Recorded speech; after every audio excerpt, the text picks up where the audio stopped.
What has a Cornish lighthouse got to do with the woman who died at the cottage, Car Cox? That's one of the weird things about this investigation of ours.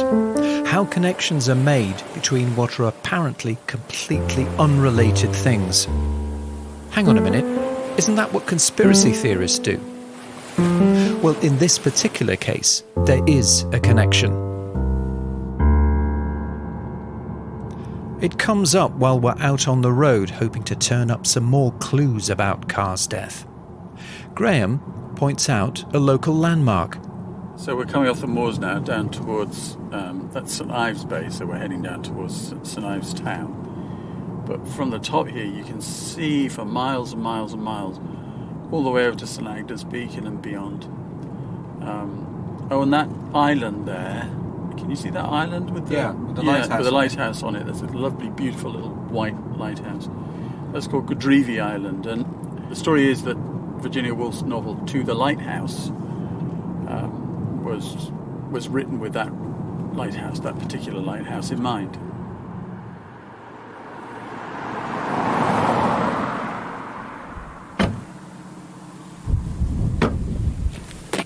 Christmas, 1926. And Virginia Woolf is still working on her novel, To the Lighthouse. She's here, where we are now, near Zennor. Up there on the moor is the cottage. And here, across the road, a big house. This is where Virginia Woolf is staying.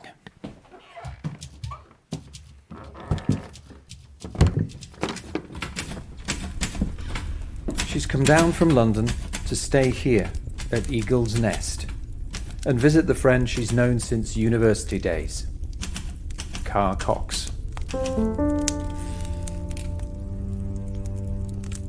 And Car became part of Virginia Woolf's literary endeavours. In her first novel, Night and Day, one of the main characters is called Mary Datchet, a suffragette. Literary academics say this character was inspired by Car Cox. So in life, Car becomes part of a story written by one of the great 20th century novelists. But in death, she's become part of a very different and sinister story. In this episode, we'll shed light on the remarkable life of Car Cox, and we track down someone who knows how Car met her death on that dark night. It's also a key moment for Graham because he finally confronts his childhood ghosts in the company of his mother when they discuss the death of his brother. I should say now, before you listen to this episode, that it's a heartbreaking encounter.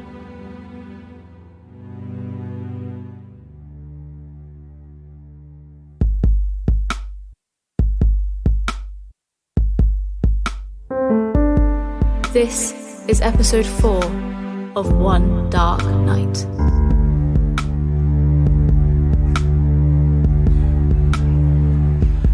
So, here we are in Redruth at the County Archives. Now, this place looks as if it's new. I mean, it's amazing. It's brand new. Well, it's not brand new, I don't think, but it's pretty new. It's called Crescent Kerno, and it's got pretty much all the archives for the county. And the building itself, with its purpose-built roofs, large windows and restored stone, just looks absolutely amazing. Yeah, it's got an exhibition centre as well. It's got the first mystery play ever produced in these islands, the Cornish Ordinalia, and the original manuscript is at the moment. So far today, Graham hasn't mentioned whether he spoke to his mum about the death of his brother Paul. I'm going to wait until he wants to talk about it. Meanwhile, we've got work to do. We want to discover more about the woman who died at the cottage, Car Cox, who was also known as Catherine Arnold Forster. I booked us a session to look through the newspaper archives. Oh, brilliant. Great idea. So hopefully we'll be able to look up the dates that we think we've got and see what the newspaper reports say. Okay. So, Shh, keep your voice down. what do you want? More libraries. When do you want them? Now. Okay. Right. You're quite right. Very good. 23rd. What was the date? Okay. So it was that week. So it's going to be. After, isn't it? Well, it's going to be sometime. Back You in imagine 1938, published. what were journalists saying about her death? That was a Monday. Were they onto a story? And is it a daily? And what were they saying about any possible police investigation? Oh, is it weekly? A bi-weekly edition. Oh, so try the next edition then after. Maybe. Looks like it. We begin our trawl through the newspapers from 1938. I wonder if Graham is hoping to come across lurid headlines screaming black magic and devil worship in Zena. And that's all adverts there. Stop acute indigestion. Oh, that's Palmolive ad, the risque one. Ah. Wow, it does look very risque for a 1930s paper. And it is page 3 there. Ah, good one. As we search the pages looking for news about Carr Cox, we stumble on another story which has a connection with the cottage. One of the other people that appears in Paul Newman's account is someone who supposedly went mad, a man called Vaughan. Someone with his name appears in one of the newspaper reports. No, I don't. Here we are. Here, there's something. Maybe. Okay. Hang on, just here we go. Yeah, here. Motor car obstruction. Zoom in. Yeah. Wait. Vaughan, yeah. Of Zena. That's the man. Pleaded guilty to causing an obstruction by leaving his car at Tregenna Place. So he's been prosecuted. Yeah. PC Jones saw it. Woohoo! December the 15th. At 2:30 p.m. he was on duty near the post office corner where he saw a stationary car on Tregenna Place. Caused much congestion of traffic, and it was... What's that? Unattended. Until 3:50 p.m. when the defendant arrived. The bench imposed a fine of 5 shillings. Fair amount of money. So he was in those there days. then. So that shows that... He was there. Yeah, and this was March 1938 when he was prosecuted. So that clearly places him there. It would suggest that He was there. if the claim is that he was there at that period of time, then that would concur with that. So this report of a traffic prosecution in March 1938 seems good evidence that the Vaughans were in Zena around the time the story says they were. I suppose there might have been an autopsy. It's not long before we find another news report, the one we've been looking for. I think there is another page after this. I think It's there not is. on this page. I can't see anything there, can you? No. Oh, yeah, Mrs. Arnold Foster's death. Have you found it? Yeah. So I think it must be down here. Mrs. Arnold Forster's death was a great shock to her friends and a severe loss to the public. She and her husband had lived in West Cornwall for nearly 20 years. Their distinguished association with large affairs did not prevent them from doing much local service. They identified themselves with various Cornish movements, particularly the work of education and the Council for the Preservation of Rural England. In the latter, Mrs. Arnold Foster was especially effective. Right. Well, Granddaughter of a former vicar of Senna. so, a pretty straightforward death notice. Except for the last. The fact that she and her husband had taken a very active part in left-wing politics made no difference whatsoever to their popularity among all parties. Sign of the times, I guess. And these two. So Okay. that's it. Okay. Well, So no That's kind of... I'm surprised because look, that almost feels like it starts in the middle of an article, doesn't it? But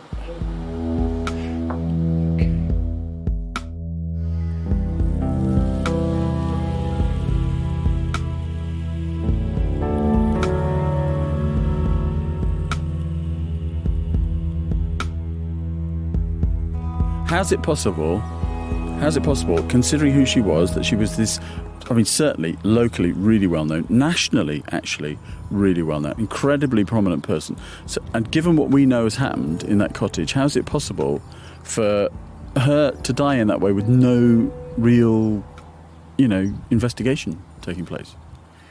You are making a bit of assumption here, though, aren't you? Because, I mean, obviously what's in that particular death notice, what's been reported in the paper, will be the official story. That doesn't necessarily mean that the official story is not correct. There's something else we know, other things we know about Crowley, okay? He had friends in high places. There's rumours that he worked for MI5. How difficult would it be for someone like that to hush up something like this at that time in rural Cornwall? A couple of bobbies locally. This is all still supposition, isn't it? Yeah, it's supposition, but it's possible. So, hey, let's, or you'll think one way, I'm going to think another, because that's how we are, Ian, that's how we roll. Okay.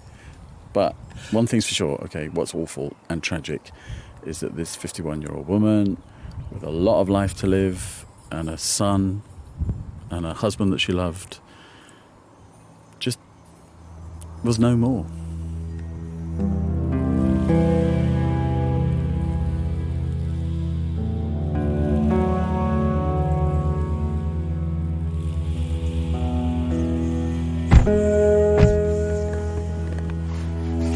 So dying suddenly at 51 without any kind of notice, the thing just happens. I mean, if you have the choice between it happening unexpected very quickly, or you had some notice so you could have a chance to maybe talk to people you wanted to talk to, which one would you go for?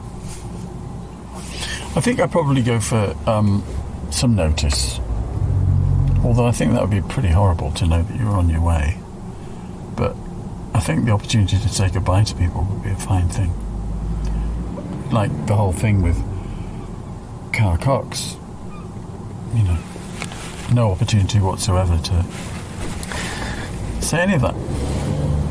The kind of instantaneous know nothing about it, you would forego that for the opportunity to... I think so. I mean, I think it'd be better for you if you're the person dying, me if I'm the person dying. It's better to sort of just bang, gone, know nothing about it, it's all over. But I think it's pretty mean for everybody who's left behind. That you suddenly disappear with no opportunity to say anything before people leave. Now, I wouldn't inflict that on other people. What about you? Well, I remember when my father died relatively suddenly. It wasn't instantaneous, but it did mean that he didn't have an opportunity to, perhaps if he wanted to say whatever he wanted to say and maybe talk about things. And I kind of, from a selfish point of view, thought, well, actually, would have been quite good to be able to kind of talk through some stuff. And knowing that, this is the kind of last opportunity. So that opportunity was never there. No. And so in that respect, I kind of think there's some value in that, really, having that kind of opportunity. So since we're all going to die at some point, maybe we should just live our lives like that. That whatever we want to say to people, we need to say to them now. If you just want to say to people that you love them and, and that your life has been enriched by them, then say it now. Yeah. No, I can see the argument for that. And also, the box with all that cash is hidden here. Well, precisely. I mean, there's always an opportunity in other ways, I suppose, after you've passed on, if you can find the right clairvoyant medium, whatever, you can always pass it on that way. There was a trend of people making videos to be played after their death. Wow. I think in some cases it was where they wanted to pass a message on to grandchildren that were too young to understand, perhaps. Yeah. But that's, I don't know, I mean, if you could said, well, you can record something now which will be played to future generations, your descendants, would you do that? I don't think I'd know what to say. We could do a podcast, message to our descendants. That's a great idea. What a great idea. Yeah. You're about to die. You've got 3 hours. What would you say to those left behind? Yeah. Perhaps those you haven't even met yet. Here's Yeah. your opportunity. Yeah. My great-granny Graham, so the story goes, she was on her deathbed some time ago now, probably 40 years ago, something like that, perhaps even more, 50 years ago. And the family had collected downstairs in the parlour, and she was taking a long time about dying, was Granny Graham. And she said, and the family that collected started having a little bit of a chat about who was going to get what when Granny had gone. She left me that sideboard. No, she didn't. She left me that sideboard, and it turned into this huge row. And people, really a proper full-on row about who was going to get what. And then suddenly there was this voice from upstairs. I can hear you buggers down there. It's Granny Graham. And she lived another 10 years out of spite.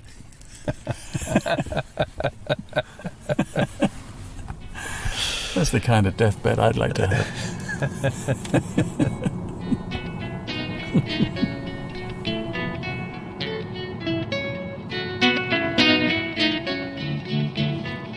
Now that we've confirmed some of the details of Carr's death, I say to Graham, why don't we visit her grave in Zena churchyard? On the way, it gives him an opportunity to deliver an impromptu lesson in pronouncing Cornish place names. In the Cornish language, the first syllable is often a tree or a pen or a pole, which is kind of is not the name of the place. It's the kind of place it is. So the emphasis in the word is the important part. Yeah, so Penzance. Although Yorkshire people do say Penzance, but it isn't. It's Penzance. Any other And names St. that get Ives. wrong? St. Ives or St. Ear, as the Cornish is. It's St. Ear in Cornish. And now here we go into the outskirts of St. Ives. St. Ives proper. St. Ives proper. Nobody lives in St. Ives. I just noticed we're driving through St. Ives and it's completely empty. There's no one on the streets. No one There's- lives here. It's There's no one here. No, it used to. People did used to live here, but now it's a virtual town for tourists alone to enjoy. He said bitterly. Exactly.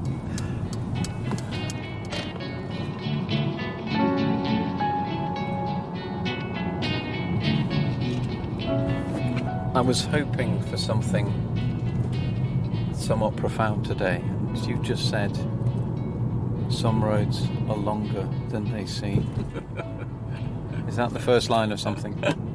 It probably is, yeah. We should think of what comes after it. So, how would it start? Would it kind of goes, some roads are longer than they seem. Yeah, go on in. Keep going. Some roads are shorter than they are. Are they near or are they far? Yeah, we're here. We're here already. Yeah.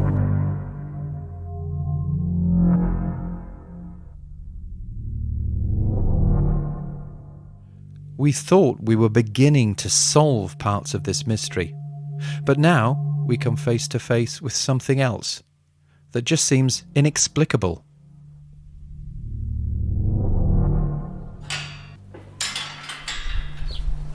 So here we are now, back at Zena churchyard, the beautiful village of Zena, and we are looking for Carr Cox's grave. Ian, I've searched high and low, and have you had any luck?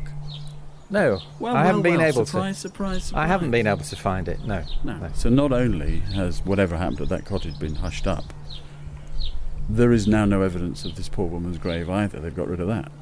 But the absence of evidence isn't evidence of absence. Very good. Yeah, yes. Well, it's not my quote. It's attributed to the astronomer royal, actually, Martin Rees. Just because we can't find the grave doesn't mean that we can conclude there's a cover-up. No, I agree with that. But there are a number of things now, aren't there, that are beginning to pile up of absences where there ought to be something. When things should be there and they're not, you wonder what's happened to get rid of them. We are still stuck with having to have a burden of proof if this is to be convincing. Yeah, absolutely. But hey, interesting. I have been looking for it for years, and I can't find it. That grave has disappeared. That's Jane Winter, who's written and researched a biography of Carr Cox and her husband, William Arnold Forster. We've arranged a chat with her online. With Carr and listened to her opinion. So they had a very strong relationship. Very strong. Loving. I would say joined at the hip, really. Right. As a couple. And that was so unusual for the time. We're about to hear some area. remarkable details about Carr's life and the circumstances surrounding her death. Carr is buried in the churchyard at St. Sonaras Church in Zennor. Well, we went looking for it. A local couple have mapped the graves in the graveyard. And I've also made inquiries in Truro, where they keep the records. And they have told me where to find the graves of people who were buried at around the same time, because quite likely they would be at roughly the same place. But there's no sign of Carr's and Will's grave. It's very strange. And there was no memorial there then? Yes. No headstone? It's as if they've disappeared off the face of the earth. Which is why I wrote the biography, because I wanted to bring them back to life, as it were.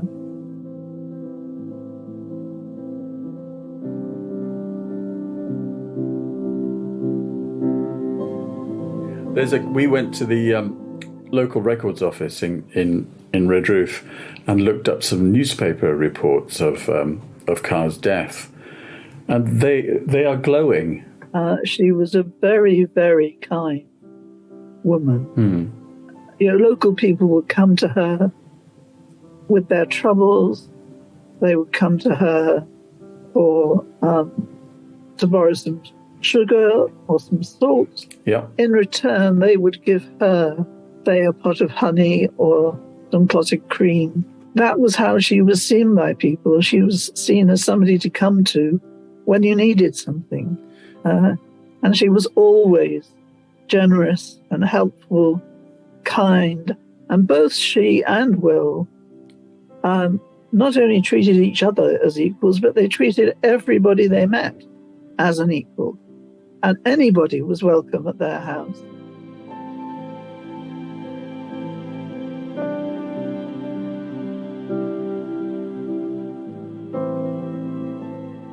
And she went to university, I believe. At Newnham College, which was one of the two colleges in Cambridge that accepted women. Carr went there to read history in 1906. And is that where she met Will? No, it's where she met Rupert Brooke. Ah. I don't think you could really say they ever had a romance. What they had was a sexual relationship. And it was all about the pursuit. Yeah. And he pursued poor Carr into the ground to the point where she did fall genuinely in love with him. And of course, the minute that happened, Rupert lost interest. Okay. But I think when she met Will, she did genuinely fall in love with him. And she was certainly the love of Will's life. Yes. Beyond absolute any shadow of doubt.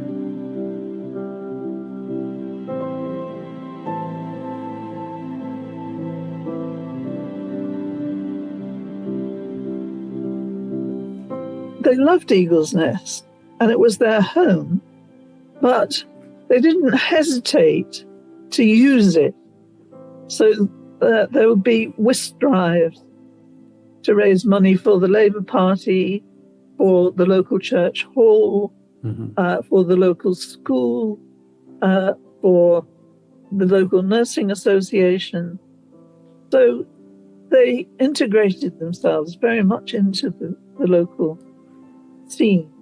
And I think they were very well known, not only locally, but also nationally. I mean, Will's name was never out of the newspapers. Mr. Arnold Forster, as he was known. Yes. Nobody had to explain who he was. So he was very, very well known in his time. They sound like they're absolutely remarkably modern, liberal couple. I mean, if they would fit in very well in our times, wouldn't they? They would, and they would be, I think, exactly the same. Yes. Today as they were then. Yeah. Why is it, do you think, we don't know more of them now? Part of the answer is that there are many people in the world who do good, who are simply forgotten.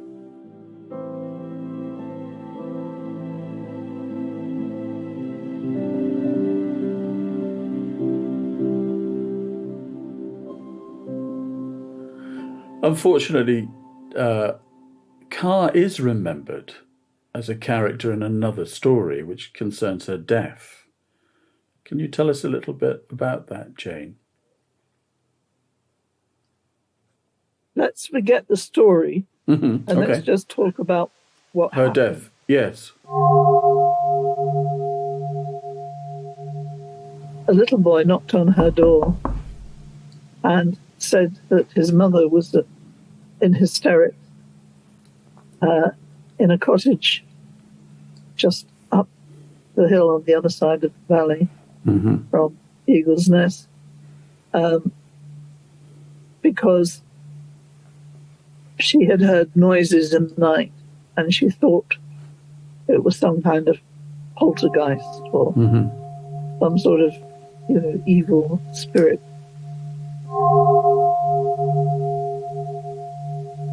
And Carr, who was concerned, particularly since a child was involved, offered to go and spend the night in the house, because she knew, as indeed every local person knew, that those strange knockings that could be heard in the night were actually either foxes or badgers.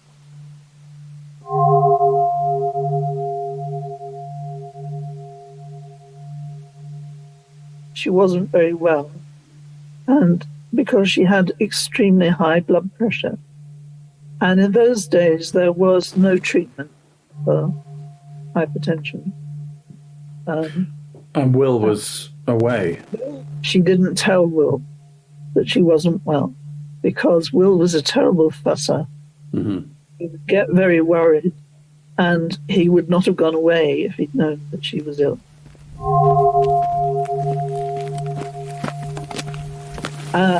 So even though she was tired and not feeling terribly well, she trundled off to their house, which meant going down one side of the valley and up the other.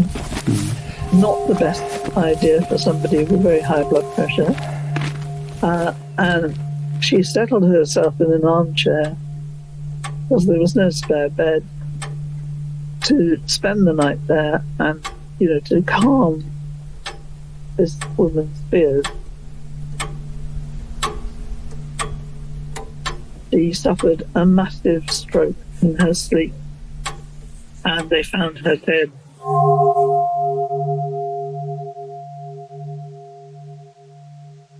I mean, local newspaper reports suggested that her death was being looked into by the chief constable.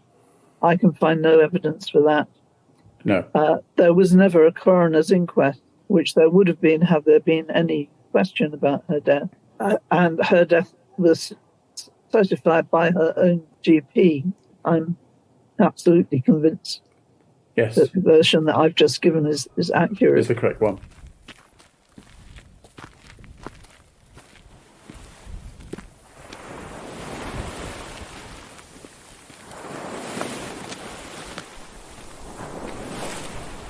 So there you have it. What? Obviously, Newman got it wrong. Because Jane Winters says he did. Yeah, but clearly there are big holes that she spotted in his story. And in a way, she goes for the kind of prosaic element to all this. Yeah. Not a great story, but in a way that's what often the truth is. The truth isn't some big drama. Well, it is quite a big drama, even the way she tells it. But I kind of think the problem is there's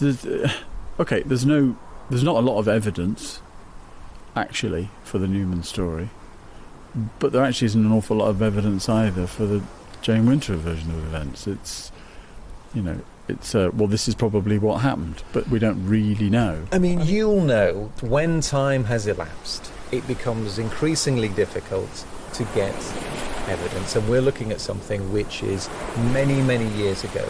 And clearly you can only get probably a partial view with the evidence. Yeah, right. The thing is that there are two versions of a story. One of those stories may be correct. Aspects of both of those stories may be correct.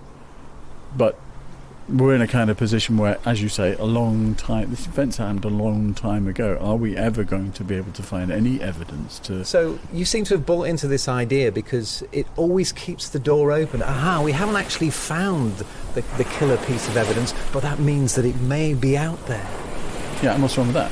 Because you seem to have bought into the idea that let's just go with Jane Winter's thing, because that must be the truth, because there can't possibly be anything extraordinary in this story. So is this really about the cottage then? I mean, if you're looking for something extraordinary, maybe, I don't know, making contact with the other side, is this really just a kind of personal thing that we're talking about? Can't you make it really personal, Ian? Having a right old go, aren't you now? Oh, God. Yeah, well, maybe it is. Maybe it is personal. Everything's personal to some extent, isn't it?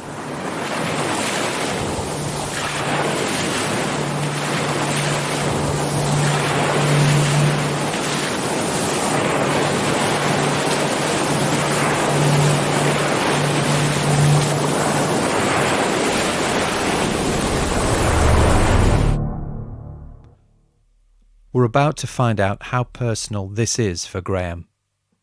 He's finally had that conversation with his mum about his brother Paul and how he died. And he's given me the recording of the conversation he had when he sat down at the kitchen table with his mum Marlene and his sister Sue.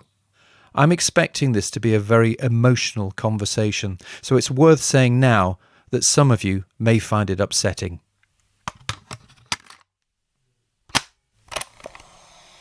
I mean, my parents died when I was young, but your own child, it's so difficult, you know. Yeah. But it's just the worst thing that's ever happened in my life.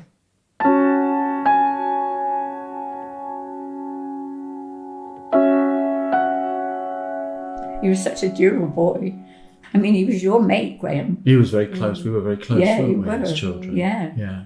All the photographs look like we were very yes. close. And you kissed him and all in that photograph, and nobody asked you to. No, you just kissed him. You loved him. Yeah. And he was a dear little boy, and good as gold, you know.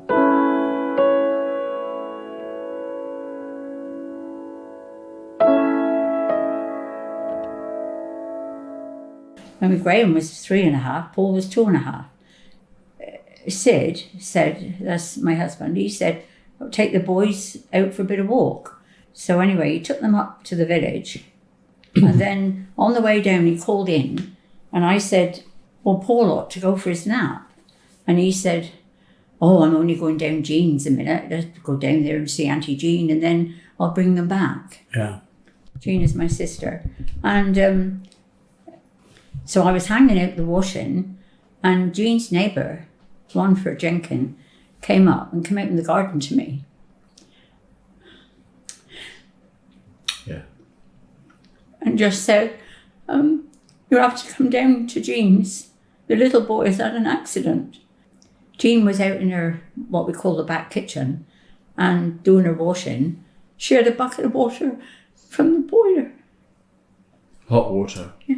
Yeah. From the boiler that she just boiled the clothes, and he fell back into it. Of course, he was taken to the Ruth Hospital, and I remember Sid and I went in the afternoon on the Marigold bus.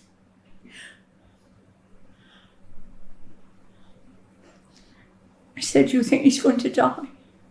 Sid said, "No, I hope not." And we went there, and in those days you couldn't stay in the hospital with them. No. And there was a woman there, a nurse, Gladys Treziner. She said to me, "Give him something of yours." I gave him my purse. Yeah. And I still got the purse home now. But they said that he would have to be flown to the Frenchay Hospital in Bristol. Was that because they didn't have a specialist? No, they didn't have Burns? the things to do it, you see. And only one of us could go in the helicopter with him. So, of course, Sid went. So I was going up to Bristol. Somebody was going to take me up there. And I was upstairs getting my clothes. When I looked down, Ian Hale was down the bottom of the stairs. Marlene, he said, "I'm so sorry." Well, of course, I knew what he meant. And Mr. Hooper was out in the car. Ian couldn't come down on his own. He said, "I couldn't face you on my own."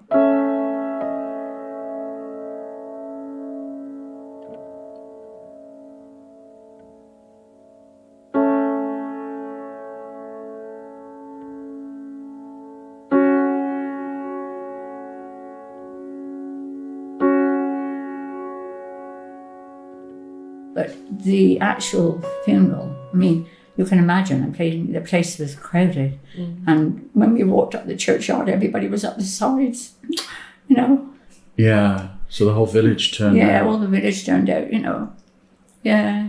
And did that feel really supportive? Well, yes, it did. It did. And people came back to our place, and, you know, and then, like, the family and all. And then... So the village was really close, and the family was really everybody close. knew us, you know. Yeah. Everybody knew us, and, you know, the chapel and all that, you know, everybody, it was... I still got all the letters home now. And for you, you know, you had it, Graham, you went through it. You know, you knew what was going on, you were 3.5. Were you aware that when I was young, I was having some very strange experiences? No. No. So that I would see ghosts and spirits and faces. And you never knew that. I didn't think you ever did. Well, when you were home living. When I was home, yeah. Yeah. Isn't it funny we've never talked about that? Got to this age and never told you that. No. Again, I protected you, see, I told suppose. me. Like we've always been told we've got to protect Mum from these things. Yes, I suppose. Yeah. It's funny, isn't it? And I never told you either. Yeah. No, you never said that. So I know you were nervous. Like, you used to call down a lot when you went to bed, and sort of. When I was shouting down as a child. Yeah, you were seeing something. Why didn't you say then? I don't know. No. Well, I suppose because maybe I felt foolish. Maybe I was frightened. To say. Yeah. And you were probably aware of what Mum and Dad had been through, and that if you're saying that you're seeing things, maybe, people, and that very strange, it wouldn't be it, appropriate. Yeah, that is strange. I wonder how you'd have felt at the time if I told you. I would have been worried what I was doing. Yeah, that's right. Yeah. And then I find myself at this point in my life, all these years later, still wondering what that was. Yeah. Yeah. Strange, isn't it? Strange, yeah.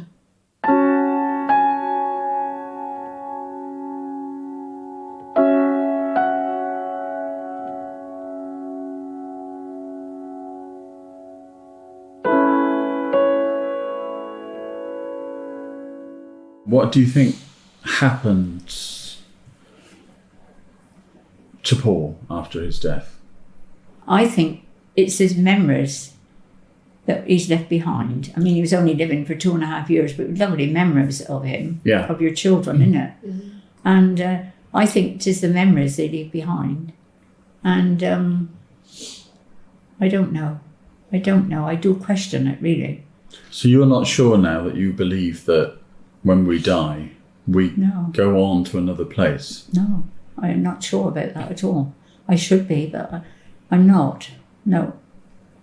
Because I can't see where we all go. No. I can't see where we all go. I think, well, it is your soul, isn't it? Your body's gone, but perhaps your soul is still... But I remember you when you were younger saying that you were always looking forward to being reunited with Paul.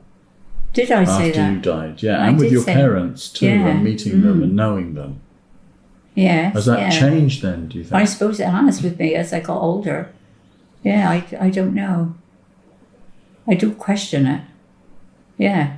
We've talked to a few people in the course of this podcast who will say that that they can connect with people who have passed on. You know. What do you think of that? I've never had that experience myself, and I don't know. I doubt it, really. Yeah. Jean took a lot of comfort from that. Yeah, Jean might have done. Of course, Jean was in a terrible, terrible state. A terrible state. I mean, she really did suffer and grieve terribly. Because she loved you. She loved the both of you. Of course. Yeah. And she felt so guilty. Yeah. And Derek, when he was dying, he said, Jean and I were there, with him. He said, what shall I say to Paul? Oh, did he? And Jean said, tell him I'm sorry. Oh. Yeah. Yeah. Did you talk about it? No, not a lot after. Because of Jean. I always used to pretend that Jean I was all right. Yeah. But I cried. Not my own,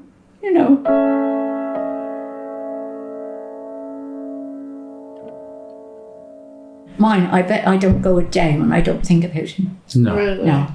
I don't go a day when I don't think of something about him, And I suppose I always will. But, well, I hope I do, That's right.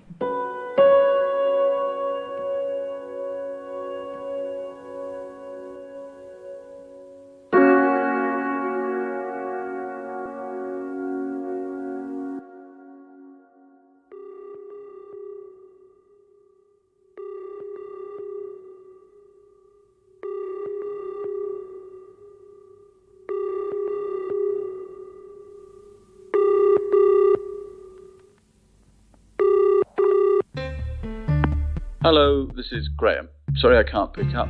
Please leave a message. Hi Graham, it's Ian. I've tried you a couple of times and I'll try you again. I realise Crowley and all that, it's not what this is about for you anymore, is it? This podcast, not really.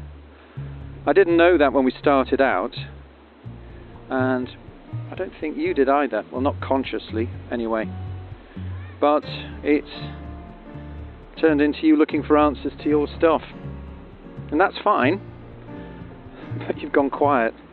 So, I'm worried about you. Give me a call, will you? I hope you're okay.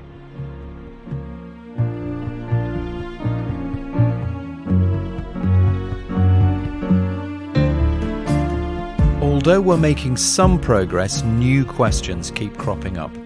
How is it that the grave of Carr Cox seems to have disappeared? And remember, it's not just us that's trying to find it. If you have an alternative reason that could possibly explain why it's no longer there, then do let us know. Now, we didn't manage to find these at the county archives, but Jane Winter in her interview said that local newspaper reports said Carr's death was being looked into by the chief constable. But there doesn't seem to be any evidence that this happened. Well, Carr's family had influential friends, so could it have been hushed up? Or is this just another conspiracy theory that feeds the myth that paranormal events are being covered up? We'd love to hear your theories or thoughts, so do let me and Graham know. You can find us on social media with the handle One Dark Podcast. Next time, we are going to hear the whole story of what happened at the cottage on the night in question from someone who was there. Do join us then.